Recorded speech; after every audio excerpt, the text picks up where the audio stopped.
चंद्रपूर महापालिकेमध्ये सत्तेसाठीचा संघर्ष आता निर्णायक वळणावर पोहोचलाय। यामध्ये दिल्लीतल्या हायकमांडनं धानोरकर आणि वडेट्टीवार गटाच्या वादावर तोडगा काढला खरा, पण तरी सुद्धा चंद्रपूरमध्ये असंतोष कायम आहे। त्यामुळे चंद्रपूरची राजकीय लढाई आता निर्णायक टप्प्यावर आली आहे। याचाच आढावा घेणारा हा स्पेशल रिपोर्ट।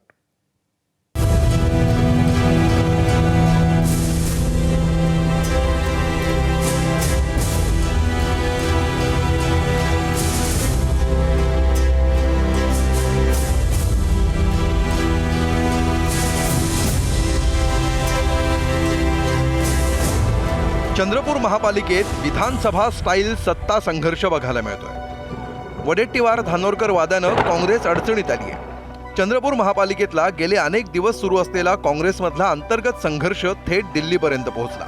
दोन्ही गटाच्या बाजू ऐकून घेत तोडगा काढण्यात हायकमांडला अखेर यश आलं। त्यानुसार वडेट्टीवार आणि धानोरकर गटाला प्रत्येकी 2.5 वर्ष महापौरपद दिलं जाणार आहे। पहिली 2.5 वर्ष प्रतिभा धानोरकर यांच्या गटाला महापौरपद मिळेल, तर शिवसेना ठाकरे गटाकडे स्थायी समिती राहणार आहे। आमच्या दिल्लीच्या नेत्यांनी हा प्रश्न सोडवलेला आहे।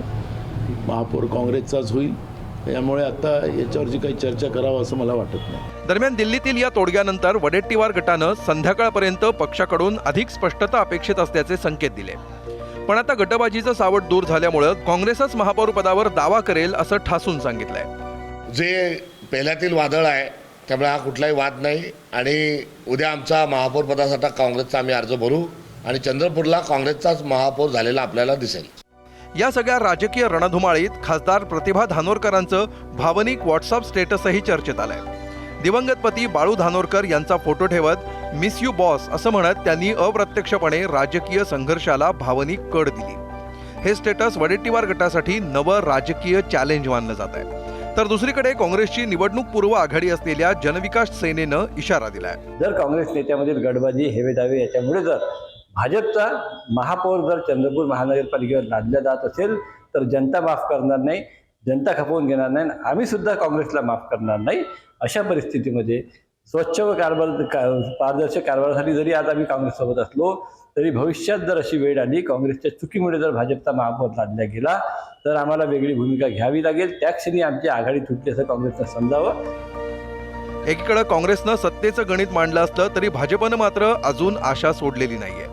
भाजपकडून ठाकरेंच्या शिवसेनेला 1.25 वर्षांसाठी महापौर पदाचा प्रस्ताव देण्यात आल्याची माहिती सूत्रांनी दिली आहे। पण ठाकरेंच्या शिवसेनेनं अधिकृत प्रस्ताव आल्याचा इन्कार केलाय। पण प्रस्ताव आल्यास विचार करू अशी तयारी स्थानिक नेत्यांनी दाखवली आहे।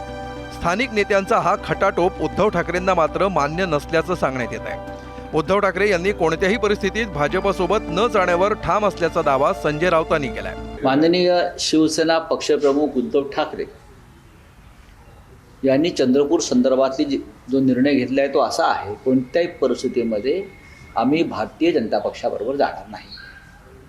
आमचे तिकडले जे जिल्हा प्रमुख किंवा इतर जे लोक निवडून आलेले आहेत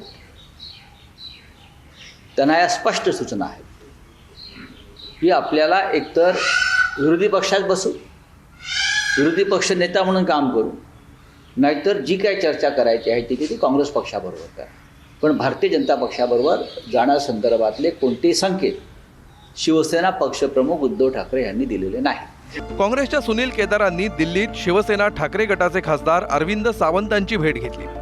अरविंद सावंतांनी काँग्रेसच्याच पारड्यात आपलं वजन टाकलंय।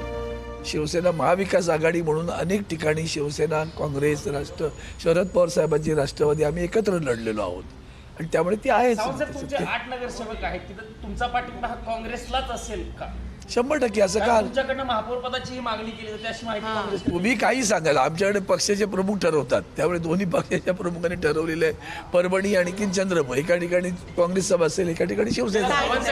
काँग्रेसमधला अंतर्गत वाद तर मिटलाय। आता काँग्रेस पुढे आव्हान आहे ते ठाकरेंच्या शिवसेनेला सत्तेत सन्मानाचा वाटा देऊन सोबत घेण्याचं। ठाकरे कोणाच्या बाजूने कौल देतात त्यावर चंद्रपूरच्या सत्ता संघर्षाला कोणतं वळण मिळणार हे ठरणार आहे। दिल्लीहून सोमेश कोलगेसह सारंग पांडे, एबीपी माझा, चंद्रपूर। एबीपी माझा, उघडा डोळे बघा नीट।